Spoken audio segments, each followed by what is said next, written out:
Good morning. मेरा नाम doctor सीमा गुलाटी है। मैं राजऋषि महाविद्यालय अलवर में एसोसिएट प्रोफेसर के पद पर कार्यरत हूँ। यह लेक्चर थर्ड ईयर के स्टूडेंट्स के लिए है। आज हम इस लेक्चर में 5 मेंबर्ड हेटेरोसाइक्लिक कंपाउंड्स में एरोमेटिसिटी एवं इलेक्ट्रोफिलिक सब्स्टिट्यूशन रिएक्शंस स्टडी करेंगे। बेंजीन की तरह 5 मेंबर्ड हेटेरोसाइक्लिक कंपाउंड्स भी एरोमेटिक कैरेक्टर शो करते हैं। पाउलिंग की रेजोनेंस थ्योरी के अनुसार रेजोनेंस एनर्जी एरोमेटिसिटी का मापदंड होती है। अतः हम रेजोनेंस एनर्जी को आधार मानकर बेंजीन एवं 5 मेंबर्ड हेटेरोसाइक्लिक कंपाउंड्स में एरोमेटिसिटी की व्याख्या कर सकते हैं। बेंजीन की रेजोनेंस एनर्जी 144.4 किलोजूल पर मोल होती है, जबकि थायोफीन में 117 किलोजूल्स पर मोल, पिरॉल में 87.8 किलोजूल्स पर मोल, जबकि फ्यूरेन में सबसे कम 71.1 किलोजूल्स पर मोल रेजोनेंस एनर्जी पाई जाती है। उपरोक्त डाटा से प्रदर्शित हो रहा है कि बेंजीन तीनों 5 मेंबर्ड हेटेरोसाइक्लिक कंपाउंड्स की तुलना में अधिक एरोमेटिक होती है एवं अधिक स्थायी भी होती है। शब्द एरोमेटिसिटी किसी अणु की स्टेबिलिटी को भी निश्चित रूप से प्रदर्शित करती है। जो अणु अधिक एरोमेटिक होंगे वह अधिक स्थायी भी होंगे। तीनों हेटेरोसाइक्लिक कंपाउंड्स की रेजोनेंस एनर्जी की व्याख्या करने के लिए इनमें रेजोनेंस को समझना आवश्यक है। तीनों हेटेरोसाइक्लिक कंपाउंड्स में 4 डिफरेंट तरह की रेजोनेटिंग स्ट्रक्चर्स पाए जाते हैं। यहाँ Z हेटेरो एटम को प्रदर्शित कर रहा है। अगर Z ऑक्सीजन है तो फ्यूरेन, Z अगर सल्फर है तो थायोफीन एवं Z अगर NH है तो पिरॉल होगा। तीनों कंपाउंड्स में हेटेरो एटम पर कम से कम एक लोन पेयर उपस्थित होता है।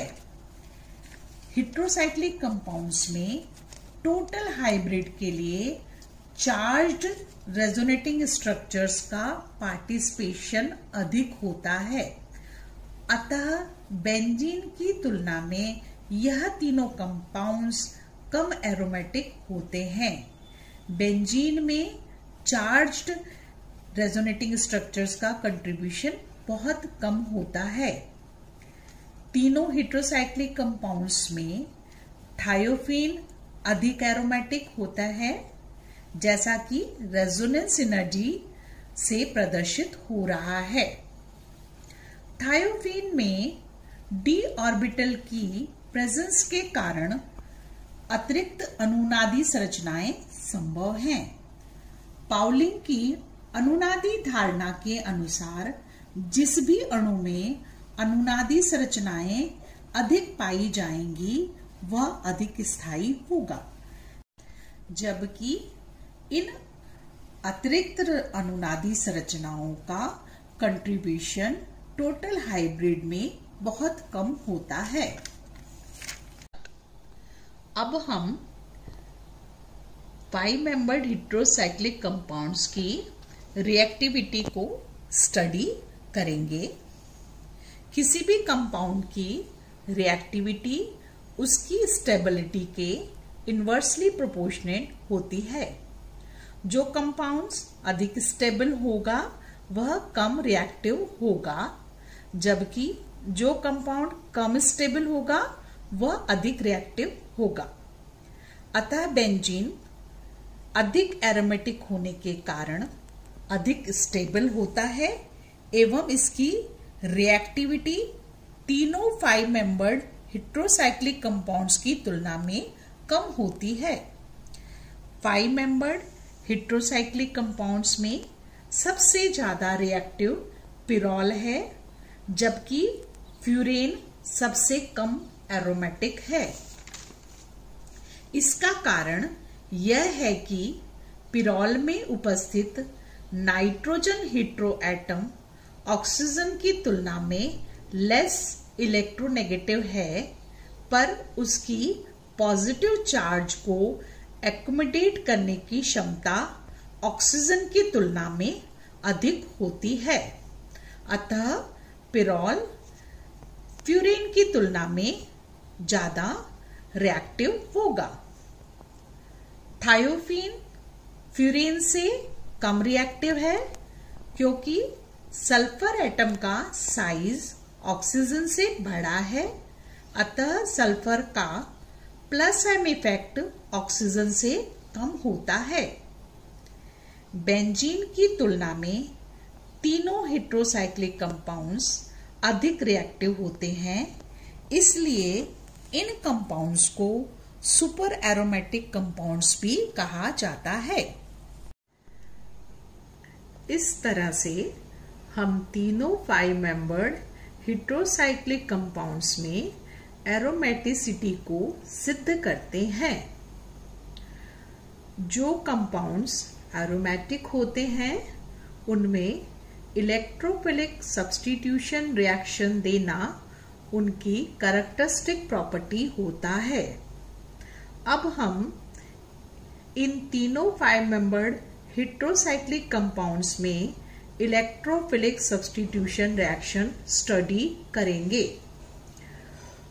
अनुनादी संरचनाओं से स्पष्ट है कि हेट्रो एटम की अल्फा एवं बीटा दोनों पोजीशंस पर पॉजिटिव चार्ज उपस्थित रहता है, अतः इलेक्ट्रोफिलिक सब्स्टिट्यूशन दोनों स्थिति पर संभव है।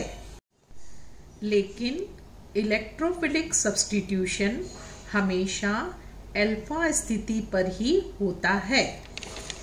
अल्फा स्थिति पर सब्स्टिट्यूशन को हम इंटरमीडिएट कार्बोकैटायन की स्टेबिलिटी से समझ सकते हैं। जैसा कि आप देख रहे हैं कि अल्फा सब्स्टिट्यूशन से जो इंटरमीडिएट कार्बोकैटायन बनता है वह अधिक अनुनाद के कारण ज्यादा स्थायी होता है, जबकि बीटा सब्स्टिट्यूशन से जो इंटरमीडिएट कार्बोकैटायन बनता है उसमें 2 ही अनुनादी संरचनाएं संभव हैं, अतः वह अल्फा सब्स्टिट्यूटेड इंटरमीडिएट कार्बोकैटायन से कम स्थायी है। दोनों अल्फा स्थिति पर अगर पहले से कोई ग्रुप प्रेजेंट हो तो फिर बीटा स्थिति पर भी सब्स्टिट्यूशन संभव है। नेक्स्ट लेक्चर में हम इंडिविजुअल मेंबर्स स्टडी करेंगे।